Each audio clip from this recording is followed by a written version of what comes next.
Baik, Assalamualaikum Saudara Lun, bahagia sekali di kesempatan pagi hari ini. Seperti yang telah kami janjikan setiap pukul 10 setiap hari Ahad, KBS Samara kembali kami hadirkan untuk Anda. KBS Samara, konsultasi keluarga bahagia, Sakinah Mawaddah Warahmah, merupakan program kerjasama Radio Serambi FM dengan sahabat wanita dan anak. Dan Saudara Lun, di kesempatan siang hari ini kita akan membahas topik memahami kesiapan belajar anak bersama Dr. Munadia SPKFR, Ketua Asosiasi Disleksia Indonesia Cabang Aceh. Dan Saudara Lun, nanti Anda bisa bergabung bersama kami di 0811 68 90 20 baik via WA maupun via telepon. Anda juga bisa mendengarkan siaran ini di live.serambifm.com, facebook.com/serambifm. Dan Saudara Lun, saya langsung saja ke narasumber kita hari ini. Assalamualaikum Dr. Munadia. Waalaikumsalam warahmatullahi wabarakatuh. Alhamdulillah sehat ya dok. Alhamdulillah kita bertemu lagi setelah 1 tahun yang lalu. Setahun ya dok? Iya, karena biasanya memang setiap bulan peduli disleksia ya, bulan Oktober kita mulai lagi untuk sosialisasi apa itu kesulitan belajar tentunya ya. Hari ini kita mengambil tema dokter memahami kesiapan belajar anak gitu.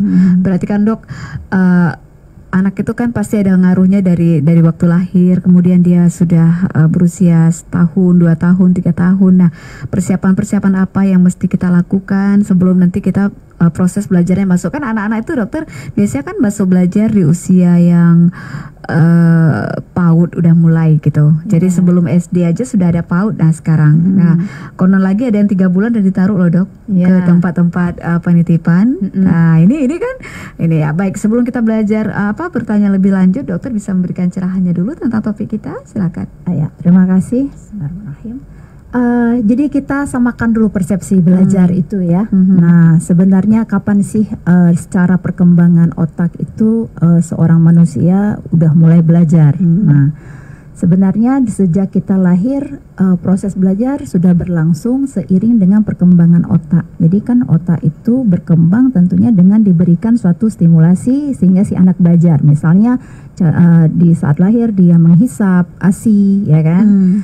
Kemudian nanti secara motorik dia belajar berguling, duduk sampai berjalan. Kemudian juga perkembangan area bahasa mulai panggil mama dan mempunyai kosakata selanjutnya ya. Misalnya kemudian motorik halus yang tadinya bisa pegang sendok, terus nanti bisa buka kancing ya, bisa pakai celana dan seterusnya.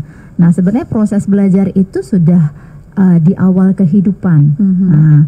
Nah tapi di bawah 2 tahun itu adalah masa emas kita katakan, karena setiap sesuatu yang dipelajari si anak itu dapat mengembangkan tumbuhnya sel-sel otak. Jadi dikatakan di bawah 2 tahun secara teori sel otak itu udah tumbuh 80% di usia 2 tahun. Jadi di 2 tahun itu otak anak itu sudah sama besarnya dengan dewasa. Nah bayangkan tinggal sisanya 20% lagi di atas 2 tahun. Jadi rugi sekali bagi kita di bawah 2 tahun itu ya. Dikatakan 1000 hari pertama dari kehamilan sebenarnya kita tidak melakukan stimulasi yang baik atau tidak memberikan cukup nutrisi, karena 80% sudah selesai di 2 tahun. Nah kasihan sekali ya kalau ini belum diperhatikan ya dokter ya. Jadi seperti bagaikan kita membangun suatu rumah, kita menyiapkan semua spare partnya lah ya, misalnya batanya, kemudian sengnya kita kumpulkan dulu. Nah semua itu di bawah 2 tahun. Jadi kalau di bawah 2 tahun itu nggak lengkap semua peralatan itu ya, maka di atas 2 tahun kan mulai dirakit. 2-3 tahun mulai dirakit, dan dikatakan di usia 5 tahun rakitan itu sudah selesai 95%. Sehingga di usia 5 tahun kita sudah bisa prediksi anak ini ke depan dewasanya seperti apa. Nah, jadi di bawah 2 tahun itu yang perlu kita ikuti adalah setiap area perkembangan. Pertama sekali tentunya area perkembangan motorik. Nah, jadi kalau misalnya si anak mempunyai bawaan lahir, misalnya ada masalah pas lahir prematur ya, ada masalah pas lahir biru misalnya, ataupun kuning sehingga harus masuk perawatan ya, ataupun kejang dan seterusnya, dia punya faktor risiko. Nah semua kejadian di bawah 2 tahun ini akan memberikan resiko masalah perkembangan belajar nanti, akan mempengaruhi intelektual. Nah, ini anak yang udah bisa kita lihat di awal kelahiran. Namun ada juga anak yang lahirnya sempurna ya, lahir diberikan oleh Allah ke kita dengan sehat, sempurna. Namun karena proses perkembangan di bawah 2 tahun tidak cukup pemberian stimulasi, mungkin orang tuanya terlalu sibuk, tidak memberikan ASI secukupnya yang harusnya ada ASI eksklusif dan sampai 2 tahun, tidak juga kontak dengan orang tua sangat sedikit, mungkin pola asuh juga dengan gadget ya, dan jarang ngobrol, jarang berdialog, maka yang tadi kita bicarakan bahan-bahan bangunan yang harusnya disiapkan itu tidak atau kurang. Nah tiba-tiba aja orang tua kan ngeh, ya ampun ini udah 3 tahun kayaknya udah bisa masukin PAUD misalnya. Tapi di 3 tahun itu ternyata dia belum bisa makan sendiri, masih pakai pampers atau masih ngedot ya. Tidur itu kalau nggak diayun nggak bisa tidur. Kemudian kalau makan masih disuapin lari-lari ke sana kemari, belum bisa duduk. Nah orang tua kebanyakan berpikir ini nanti akan berubah sendirinya dengan masukin sekolah. Padahal itu harusnya sudah selesai sesuai dengan tahapan perkembangan di bawah 3 tahun.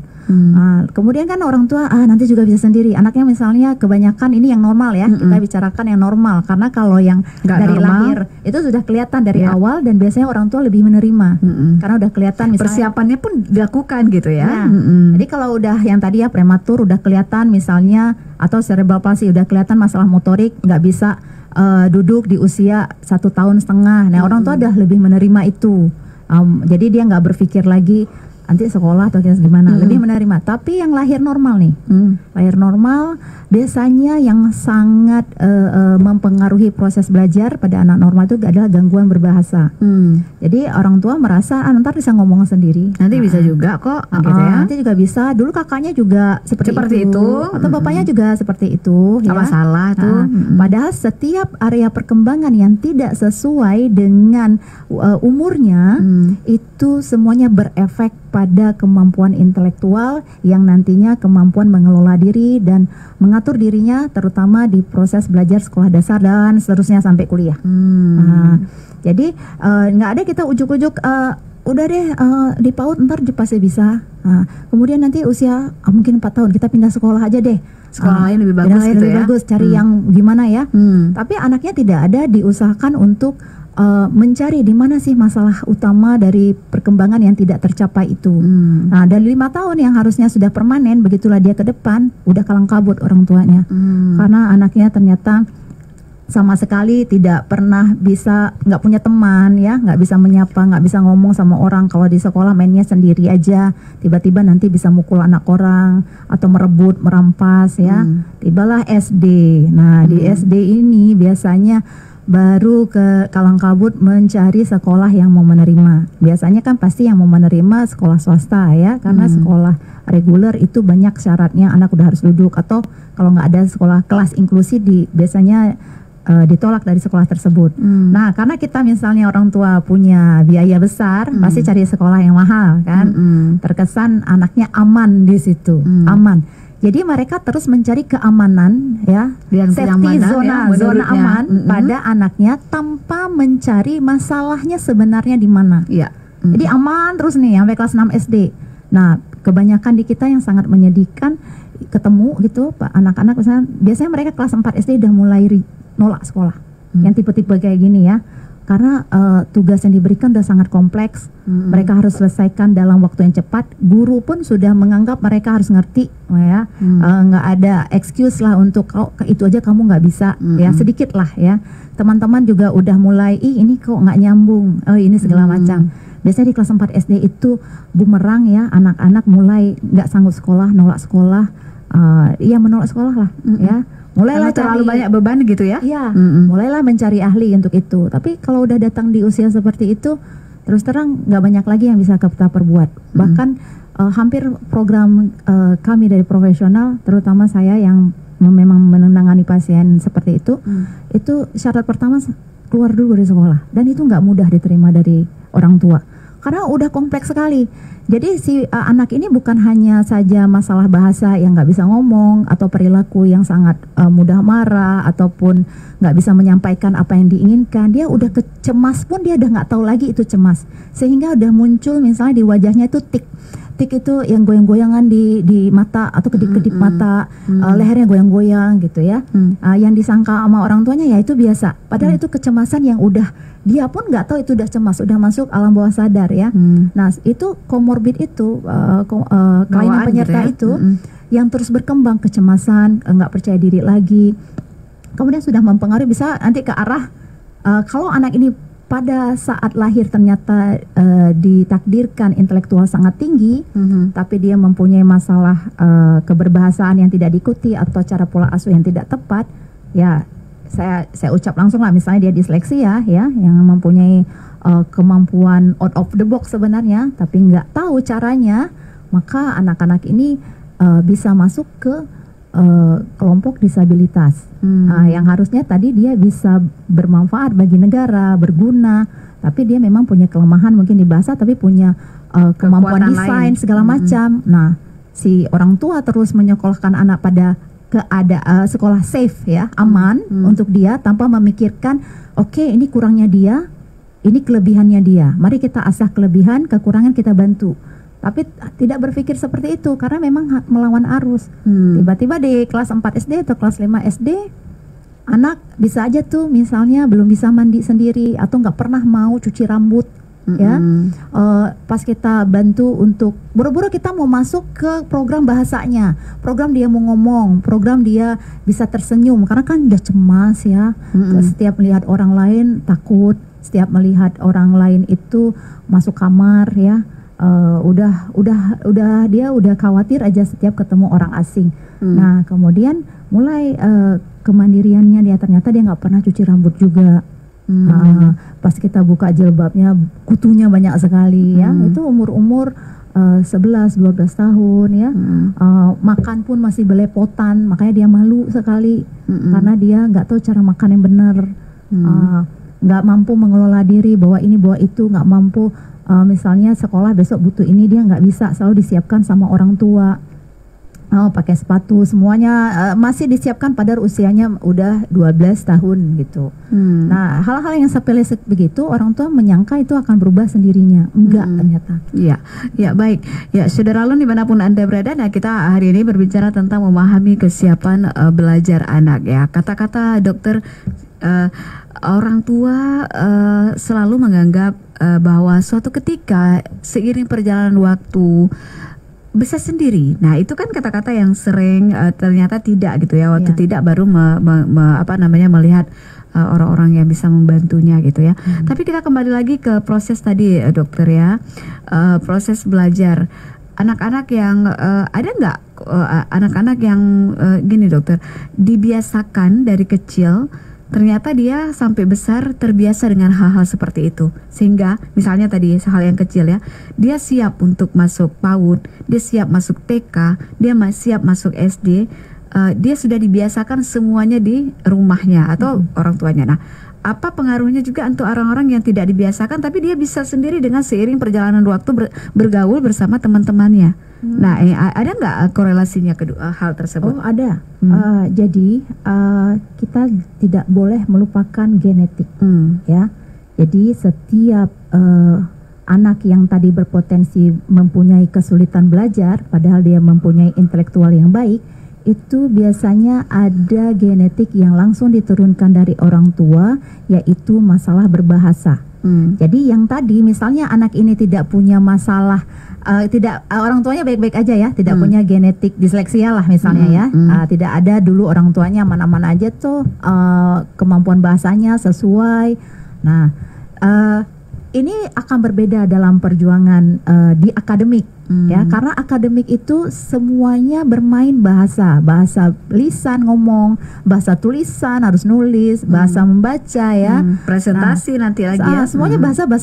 Nah, kalau pada anak yang mempunyai potensi gangguan berbahasa karena diturunkan dari orang tua, dia tetap akan perjuangannya berbeda 2 kali lipat, bahkan dikatakan kuadrat. Jadi misalnya seseorang normal tanpa genetik itu belajar bisa dalam 2 jam menguasai pelajaran itu, pada anak disleksia ini 2 jam kuadrat, 4 jam baru dia mampu menguasai pelajaran yang sama. Nah, jadi kalau orang lain butuh 10 jam bisa kuasai itu, dia 100 jam baru dia kuasai. Nah, bayangkan di sekolah yang banyak anaknya memberikan kesempatan itu kan juga tidak ya, karena waktu sangat sempit. Besok udah tema satu, udah bab berikutnya. Jadi dia akan kalah di situ kalau kita terus menerus berpikir akademik adalah segalanya. Nah, jadi yang tadi Bu Indah bilang kok ada yang bagus-bagus aja, ya dia tidak mempunyai genetik itu. Nah, jangan lupa lagi, ini ada juga sekarang, zaman sekarang kan zaman digital. Ya. Walaupun dia mempunyai genetik atau tidak, setiap pemberian gadget di bawah 2 tahun itu akan membuat otak memori bahasa itu menciut. Jadi walaupun dia nggak punya genetik gangguan bahasa, tetap menciut. Cuman tidak seberat anak yang mempunyai genetik gangguan berbahasa. Jadi anak ini double, udah diturunkan dari orang tua masalahnya, kemudian pola asuhnya juga kacau. Orang tuanya nggak ngeh karena juga dulu dia seperti itu. Nggak itu hal biasa ya, Dok ya. Orang bawaan orang tuanya juga seperti itu. Jadi banyak bapaknya dulu juga gitu, Dok, bisa aja tuh jadi dokter sekarang. Nah, dulu neneknya itu mengajari bapaknya mungkin no gadget ya, terus dibawa kemana-mana diajarin, ayo terus dilihat ya dokter ya, dibawa kemana, diajarin bawa ke pasar, kemandirian. Sekarang ada dokter pasar atau apa, lihatnya lewat itu. Ya, ada semuanya lewat screen habis itu ada Google, semua nampak, klik semua dapat. Nah, duduk aja di rumah sendiri. Nah, ternyata hal itu tidak membuat bagian otak yang mengelola diri ya, berpikir memecahkan masalah. Aku nggak bisa beli terong misalnya hari ini karena misalnya kedai samping udah habis bahannya, kemana aku harus cari, kan mikir ya, apakah aku harus naik sepeda agak jauh, kalau naik sepeda gimana nih kunci sepedanya, dan seterusnya lah. Jadi banyak pemikiran yang memecahkan masalah terasah. Nah, tapi kalau dari screen kan sangat gampang ya. Makanya zaman sekarang anak nggak struggle karena memang fasilitas gampang sekali. Nah, namun sekarang kan yang namanya sekolah kita masih tetap membaca.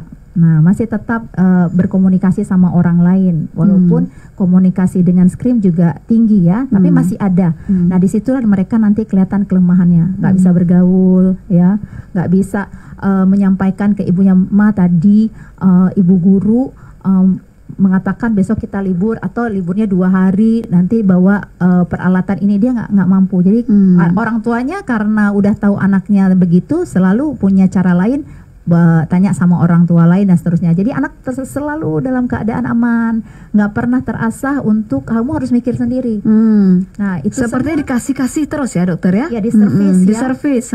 Nah, semua itu kita sebenarnya bisa melihat sejak dini di area perkembangan bahasa.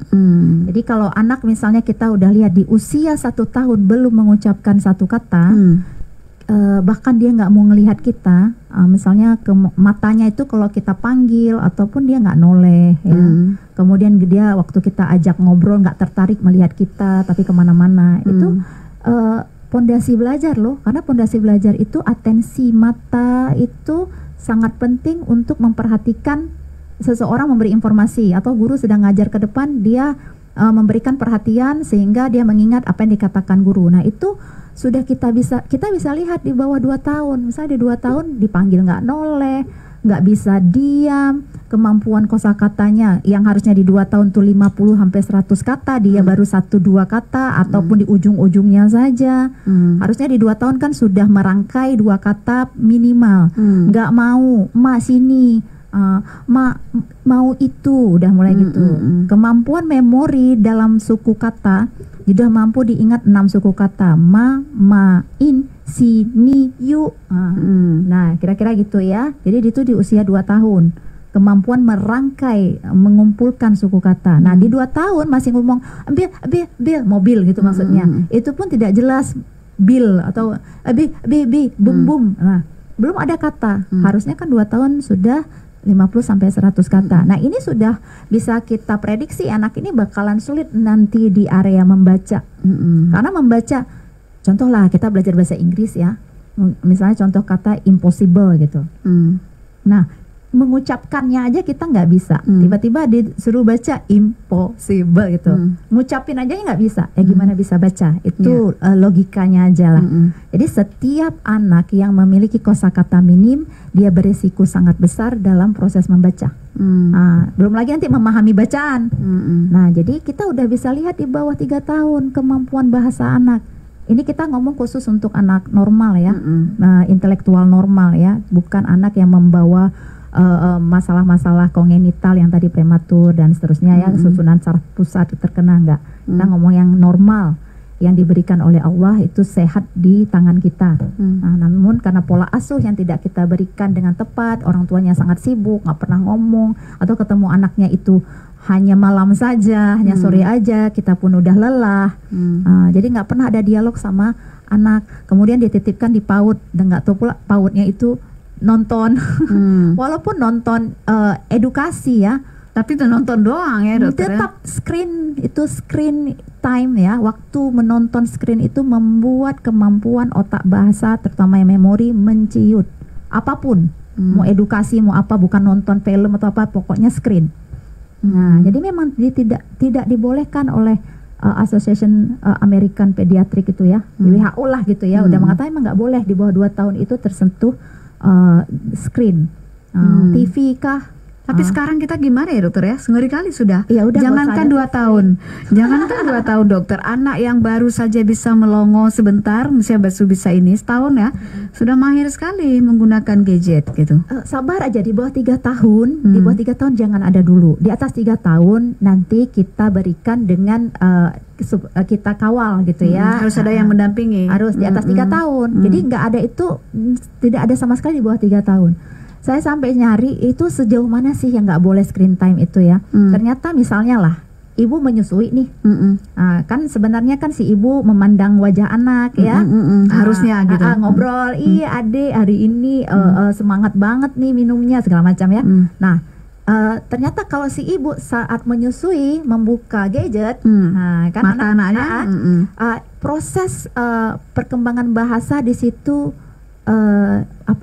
tidak terjadi karena ternyata sebelum kita bisa ngomong, kemampuan atensi itu terasah terlebih dahulu. Jadi kita sebelum ngomong kan lihat dulu mata ke mata kan, misalnya oh saya bicara sama ibu guru nih, kan ada tatapan dulu ya, maka saya harus diam dulu. Nah kemampuan atensi kontak mata itu sangat tinggi diasah di saat menyusui ASI. Makanya kalau ibu, kalau pasien datang selalu saya tanya, ibu dulu ada ngasih ASI nggak gitu ya? Kalau iya berapa lama? Nah, cuman 1 bulan dok. Waduh, sebenarnya bukan masalah gizi di ASI itu saja yang mempengaruhi ya, tapi stimulasi atensi, melatih kontak mata antara ibu dan anak itu tidak terjadi. Jadi otomatis si anak juga nggak pingin ngomong. Jadi seseorang yang kontak mata nggak terjalin dengan baik, maka dia nggak ada motivasi untuk bicara. Berarti semua salah ibunya ya? Orang tua ya. Kalau orang tua, ibu, bapak ya, enak juga, enak kali dia ya. Baiklah, ya saudara lu dimanapun Anda berada, kita masih berbicara tentang memahami kesiapan belajar anak. Banyak hal tadi sudah disampaikan oleh Dr. Munadia, SPKFR, adalah Ketua Asosiasi Disleksia Indonesia Cabang Aceh di kesempatan hari ini. Dan kita juga nanti akan melihat lagi bagaimana sih anak-anak yang berkembang dengan baik, terus bagaimana juga anak-anak yang ternyata memang dia ditakdirkan Tuhan untuk berada di wilayah yang tidak normal. Nah, bagaimana suatu ketika apakah dia bisa normal kembali? Nah, nanti kita akan bertanya lagi. Kita akan bertanya dulu, break dulu setelah pesan-pesan. Baik saudara lo dimanapun Anda berada, terima kasih hingga saat ini Anda masih bersama kami di 90,2 Serambi FM. Masih kita berbicara tentang bagaimana sih memahami kesiapan belajar anak. Dan masih bersama narasumber kita Dr. Munadia, SPKFR, adalah Ketua Asosiasi Disleksia Indonesia cabang Aceh. Acara ini juga kami siarkan live ya, @serambifm.com, facebook.com @serambifm. Anda kalau mau bertanya ya kami masih menunggu Anda di 0811 68 90 20.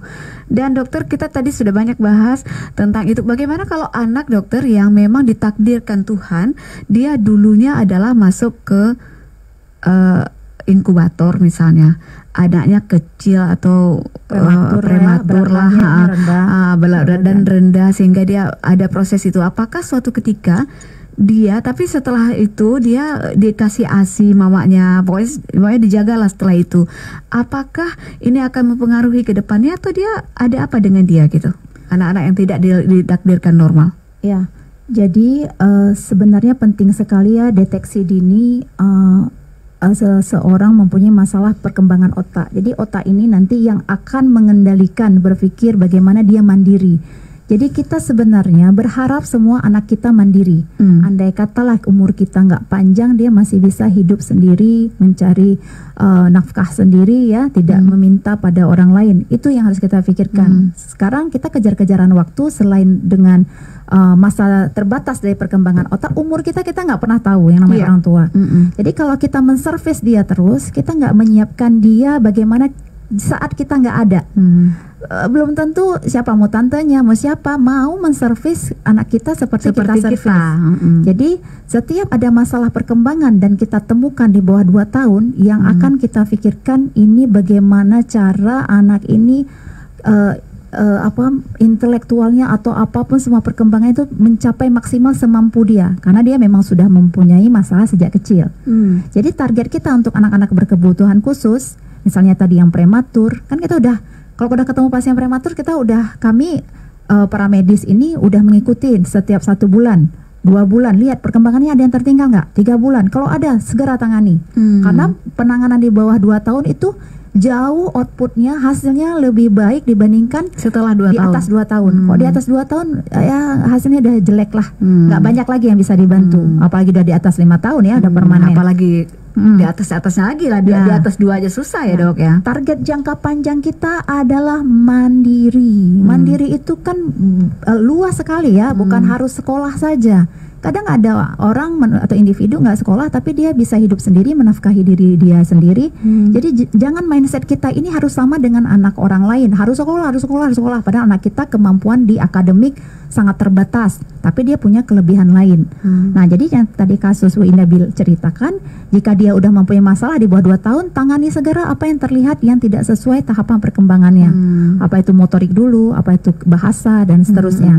Nah, sekarang yang sering luput, anak ini normal lahirnya, bagus. Nah, kita nggak ngeh bahwa sebenarnya kemampuan bahasanya juga tertinggal. Misalnya dipanggil nggak nengok di usia 1 tahun. Kemudian misalnya sering nangis-nangis sendiri atau marah-marah sendiri di usia 1,5 tahun, belum ada 1 kata pun. Ataupun jadi sering tidak diam, orang tuanya kewalahan kalau pergi kemana-mana, pegang tangannya terus kemana-mana. Di usia 2 tahun pun masih harus pegang, kalau lepas sedikit udah hilang. Nah, harusnya kan di usia 2 tahun itu anak udah mulai bisa duduk, udah bisa lah dibawa ke kedai kopi lah kita ya, kamu duduk. Ini enggak, anaknya ntar didudukin di atas meja makan gitu ya, kemudian dikasih gadget, orang tuanya makan ya. Nah, sampai pengen kapan? enaknya aja gitu ya. Nggak pernah melatih si anak harus mandiri. Kamu ini tempat makan, kamu harus duduk tempat makan, makanlah sebisa kamu. Kalau nggak bisa kita bantu sejauhnya. Jangan diservis semua, jangan membuat dia terus dalam zona aman. Jadi orang tua pun kadang anak nangis aja udah, adik lapar ya, adik lapar. Adik sakit perut nih, sakit perut. Dia tidak pernah mengungkapkan apapun, tapi orang tuanya udah menerjemahkan segala macam. Biarnya dia ngomong dulu ya. Sehingga dia nggak termotivasi untuk bicara karena toh udah diterjemahkan. Orang tua tahu kok dia nangis begini, artinya ini. Sehingga motivasi untuk mengingat kosakata nggak timbul karena semuanya diservis. Ya, terus kalau kita lihat dari sisi orang tua tadi dokter, berarti kan orang tua dalam tanda kutip ya dokter harus tega juga kan anaknya ya. Nah, jangan dibiarin itu aja. Kan ada range-nya ya, ada limitnya juga. Jadi kita patokan saja pada tahapan area perkembangan. Misalnya di usia 1 tahun anak sudah duduk sendiri makan dengan pegang sendok. misalnya. Jadi waktu usia 6 bulan dah empati, itu kan 6 bulan motorik udah duduk tegak ya, udah mulai duduk lah, mungkin belum bisa, ada yang belum tegak, usia 8 bulan udah tegak. Nah itu motorik halusnya dikasih terus sendok, dikasih garpu, duduk di baby chair itu, kita makan dia ikutan duduk makan, ya walaupun masih tumpah, kadang orang tua nggak mau anaknya kotor, ya mau cepat aja. Nah sebenarnya fase itu dia belajar gimana menyuapin makanan masuk ke mulut ya. 1 tahun dia udah bisa pegang sendok garpu walaupun masih genggam. Usia 2 tahun udah sempurna, karena itu proses nanti pegang pensil, semuanya bertujuan. Menarik celana, megang ini ya, jumput ya, tarik celana itu kan kita narik kan nggak genggam gini ya, pakai 2 jari ya. Nah itu semuanya terlatih di awal tadi. Nah kalau untuk usia 18 bulan 2 tahun duduk diam saja untuk makan belum berhasil, atau mungkin makannya masih di taman lari-lari gitu, pas dibawa kemana-mana orang tuanya nggak bisa lepas tuh tangan, kalau nggak hilang ya, itu sebenarnya sesuatu yang harus diselesaikan, bukannya memang begitu didiamkan ya. Iya. Jadi ikutilah tahapan perkembangan itu, sehingga setiap pemberian kan tadi kan harus bukan kejam ya, kita tega sedikit ya sama anak ya. Sebenarnya bukan tega, tapi memang itu yang dibutuhkan dan harus diajarkan berdasarkan perkembangan otak. Ya, tapi yang aneh sekarang dokter kan, ada juga yang orang tua barangkali dalam proses seperti itu dia karena sayang anak terus nggak mau susah gitu. Jadi sayang karena melihat anaknya seperti itu, kemudian nggak mau susah, dia juga banyak pekerjaannya, jadi biarin aja. Bisa kan, coba lihat dokter sekarang orang-orang yang kasih gadget kepada anaknya, persiapan itu biar dia bisa melakukan apa gitu. Kalau nggak dikasih nangis, caranya dia tidak bisa melakukan apapun. Jadi semuanya akan better. Nah inilah solusi-solusi yang kadang-kala itu dilakukan oleh orang tua. Nah ya, menurut dokter, kalau itu yang terjadi, bagaimana perkembangan anak? Dia kan bisa nggak siap nanti dalam usia belajar dia. Iya, sekali lagi ya, ikutilah tahapan perkembangan. Nggak gadget itu bukan seterusnya nggak gadget ya. Nggak salah sih gadget itu. Kan dikatakan di bawah 3 tahun, di bawah 2 tahun yang mutlak, di bawah 3. Kemudian kalau bisa kita sampai 3 tahun tidak ada gadget, tidak ada TV, tidak ada ya. Setelah itu kan boleh dengan cara yang tertentu, 1 jam ya per hari dan seterusnya ya. Diatur lah ya. Diatur. Jadi bukan nggak boleh juga ya. Jadi di usia 5 tahun mungkin dengan perjanjian, kalau kamu lakukan ini, kamu boleh melakukan ini. Udah sholat belum misalnya, udah ini belum, udah piringnya udah ditaruh ke belakang belum, misalnya 5 tahun kan, ayo taruh dulu ke belakang. Nah jadi dia diberikan tanggung jawab. Nah proses tanggung jawab seperti lipat apa tuh selimut atau mengatur bantal, itu udah bisa kita mulai misalnya di umur 4 tahun, 5 tahun udah bisa mulai. Dan dia itu urusan sendiri gitu ya. Iya, jadi memang harus kita ajarkan. Nah saat mengajarkan memang butuh waktu kita jadi telat, kita jadi nggak bisa jalan-jalan sama teman, sekitar jam habis pulang kerja langsung harus pulang, nggak ada waktu untuk ngopi, nggak ada itu memang. Bisa memang seorang ibu yang memang juga pekerja itu banyak sekali kehilangan teman jika punya balita. Nah, karena memang kebutuhan inilah mereka butuh kita ya, gitu ya. Di saat ini di atas 5 tahun udah permanen, udah selesai. Nah jadi tadi itu si anak ternyata pondasi belajar itu. Kenapa anak bisa membaca, menulis dengan baik, semuanya itu diawali dengan kemandirian. Apa kemandirian yang harus diasah yang merupakan pondasi belajar? Itu misalnya buka celana sendiri ya, pakai celana sendiri itu di usia 2 sampai 3 tahun. Jadi saya selalu nanya, masih pakai pampers nggak misalnya? Pampers udah selesai sebenarnya di usia 3 tahun. Ya, udah nggak pakai lagi. Jangan masih 4 tahun, udah masuk TK masih pampers. Iya betul. Jadi 3 tahun udah selesai. Atau misalnya ngedot, anaknya masih ngedot di umur 4 tahun, enggak, ngedot itu kalau dokter gigi malah nggak boleh dot ya. Boleh, Kalau dalam bahasa sekitar 18 bulan itu udah harus stop karena mempengaruhi artikulasi, cadel nanti. Dan proses ngedot itu, bayangkan ya, anak tutup mata, tidur, pluk langsung masuk, nggak mikir kan? Nggak ada sesuatu kan yang ini. Dia nggak mikir. Kalau dia pegang gelas, dia harus duduk. Terus dia pegang gelas, airnya gimana nih, nggak tumpah ya, masuk ke mulut nggak tumpah di bibir gitu, nggak sekalian juga teguk gitu kan. Ya, dia harus berpikir tahapannya, dia harus sabar supaya nggak cepet-cepet jadi nanti airnya tumpah dan seterusnya. Proses memikirkan, mencari pemecahan masalah, mengingat urutan, itulah yang merupakan pondasi belajar membaca nanti. Karena membaca itu mengingat urutan, misalnya pemadam kebakaran. Jadi pas pemadam dia ingat waktu dia udah pemadam. Waktu dam dia masih ingat pemanya. Nah, jadi semua urutan memori itu sangat diasah pada proses kemandirian yang tadi, yang memang harus bisa di usia 3 tahun yang tadi ya, buka celana. Jadi kalau dia nggak bisa buka celana karena susah berdiri satu kaki, dia cari solusi, cari bangku Pegangan kecil gitu ya? atau pegangan, dia tarik-tarik. Pokoknya ada cara Ya, yang jadi dia kemandirian lakukan. adalah yang utama sebelum belajar. Jadi enggak tuh pakai pampers masih di atas 3 tahun, masih ngedot, masih harus tidur di ayun, kemana-mana pergi ibunya tuh bawa ayunan ke luar kota ya. Ada juga yang nggak bisa makan makanan dewasa, usia 4 tahun harus bawa mixer harus bawa blender kemana-mana. Nah itu kan udah nggak sesuai dengan tahapan perkembangan. Nah jadi itu aja yang kita agak strict di tahapan-tahapan perkembangan itu. Loh anakku kok belum bisa. Jadi bukan sesuatu yang berlebihan juga yang kita berikan pada anak.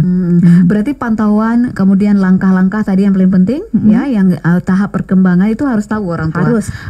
Kalau nggak tahu kan dibiarin aja semuanya ya terjadi, dan hingga nanti di hasilnya adalah anak-anak baru sadar. Ya kan banyak kan dokter, orang tua baru sadar anaknya itu sudah 10 tahun, 9 tahun. Ya, itu udah telat sekali ya. Udah telat sekali, dan itu mungkin ya tidak bisa memberikan pertolongan gitu. Walaupun bisa kan tidak maksimal dokter. Tidak maksimal.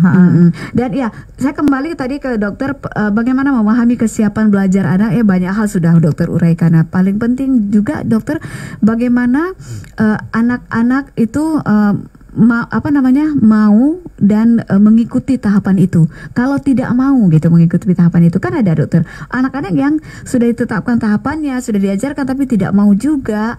Nah, apakah ada faktor-faktor luar yang mendukung dia, atau memang dia harus dalam tanda kutip disekolahkan atau dibina lebih lanjut tentang itu? Nanti dokter jawab ya. Kita akan kembali dulu setelah pesan-pesan berikut ini. Baik, saudara lalu dimanapun Anda berada, terima kasih Anda masih bersama kami, masih bersama Dokter Munadia, SPKFR, adalah Ketua Disleksia Indonesia Cabang Aceh. Dok, yang seperti saya tanyakan tadi, apa ini gara-gara orang tuanya tuh dok, yang kejadian misalnya anaknya tidak ada persiapan tetapi dia suka-suka hati, itu apakah ada faktor orang tuanya? Jadi memang pertama si anak kemampuan belajar itu kan melihat ya. Setelah melihat kita meminta dia meniru kita. Contoh misalnya setiap makan kita duduk bareng bersama. Jadi usahakanlah kalau sudah berkeluarga itu makan itu duduk bersama. Minimal satu orang lah, mamanya aja, kalau yang lain sibuk minimal ya. Itu minimal loh. Iya. Bagusnya jadi kenapa jangan enggak makan sendiri. Jadi jangan berikan dia ayo makan sendiri. Terus dia kita suapin segala macam. Pokoknya dia sendiri aja setiap makan. Dia nggak melihat contoh itu. Nah, jadi tiba-tiba kalau kita suruh dia ayo kamu makan segala macam, dia nggak pernah lihat contoh. Nggak tahu. Aku lagi nggak butuh makan. Kenapa? Jadi kadang-kadang kita jadi sulit mengajarkan dia bahwa waktu makan kamu harus makan. Karena dia nggak melihat contoh itu. Jadi segala sesuatu lah, ini kan contohnya dimakan ya. Apapun itu dia pelajari itu dari melihat dulu. Jadi kalau orang tuanya tidak melakukan itu sulit.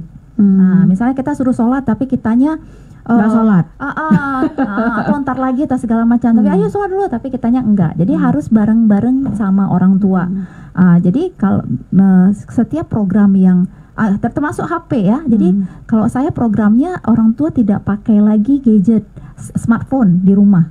Kalau udah berat sekali kan, misalnya 4 tahun baru datang atau 3 tahun.